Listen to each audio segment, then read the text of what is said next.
talked a little bit about the second half, that there were a string of possessions where they scored every time and it gave them that lead. If you remember, there were like 6 straight. Can you talk a little bit about what's going on in that series? Do you know the ones I'm talking about? You'd taken a 44-40 lead and then they... Yeah, well, we're undersized. And when you have a post player like Bracy, who's leading the conference in field goal percentage, and and she's been playing really well as of late, and you got Crystal Bradford, who demands respect whenever she drives, you got to give the help off of somebody, and it was coming off in that little run, it was coming off of Bracy, who shoots 60% in conference. So I think that was a little bit, in transition, they got a couple run-outs on us. We lost sight of some shooters, had some lapses, so I'd say that went into it as well. You guys, and I apologize if this comes off as an insult, but your margin of error is so thin. Mm-hmm. And I think, do you guys know that? I mean, how does that affect what's going on out there? Yeah, I mean, I think that we know that, and I think that we are getting better every single game. I do think that when we started conference play, we had a lot more lapses than we did. And I mean, today we lost by 3 points. Yes, the loss is still a loss, but we kept on fighting, and we, as opposed to last game where we got hit in the mouth and we never really recovered, this game we fought back. We were there to try to recover. And I mean, that's honestly that's what you got to ask for. When you get hit as hard with injuries we have, no, that doesn't mean that we're not trying to win every game. We are. But I mean, Coach Russo always says, this year's success is going to have to be defined by something other than the win-loss column. And we're growing every single day. We're improving every single game. And I truly believe that one of these days it's going to click, we're going to get a win, it's going to start rolling. You just have to keep believing it. So if the success is defined by things other than wins and losses, is today a success? Kind of hurts to say yes, it's a success. I'm proud. I think we're all proud of how we battled back. I mean, we executed our defensive game plan. We really did. Like you said, our margin of error is just really small. They went on that run. We tried to battle back. We never really overcame that.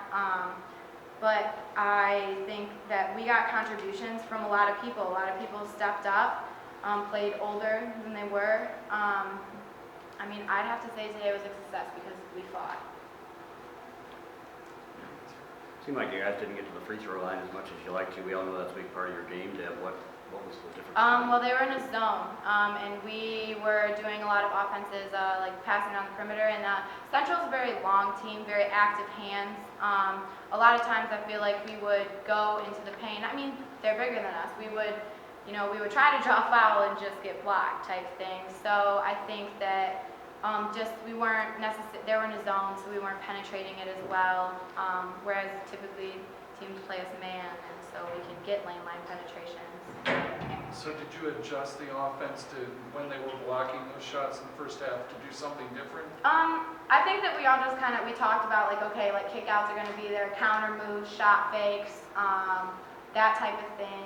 I thought Erica, when she got in, she did a really good job of drawing a foul on Bracy, and she had to get subbed out. Sarah did a good job she caught in the post, scored a couple times there in the second half.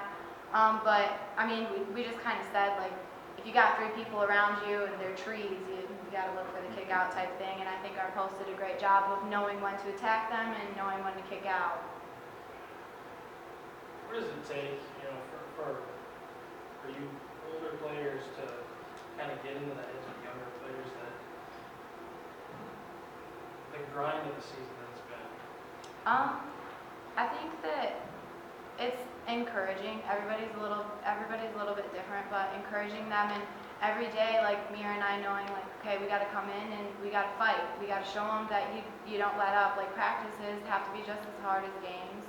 You have to keep the faith, and I think Mira and I, we have a lot of talks about that. We're we can't show frustration, we can't show getting down, because we're example type leaders. But the other thing is just picking up your teammates when they fall, being the first one to the high five, letting them know you got the next shot, but it's being positive and encouraging and staying up when everything wants you to be down. Yeah, and I think just showing that to the young kids, and I think that they get it. They really do. I think that it's starting to click more and more.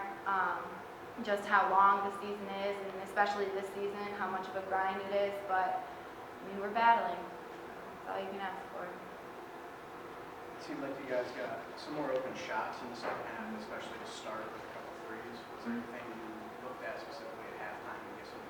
We kind of just said that got a little complacent. Bruce did a good job of drawing up like a couple different offenses, but we started zinging the ball around the perimeter, like passing a lot more. Whereas in the first half, we were all kind of, and we had all those travels for turnovers in the beginning, and I think it was because we were kind of uptight and we weren't sure whether to make the pass or not. Because Central defense, they're long, they're good, they get lots of deflections, that type of thing, and I feel like we were all second guessing it. But in the second half, we were like at halftime, we were like, hey, just pass the ball around the perimeter, make the extra, it's there. We just did, and just feeding off of each other and being confident. We had a lot of good shot looks in the first half too, and we were just like, they're gonna fall type thing. So. Anything else for Deborah?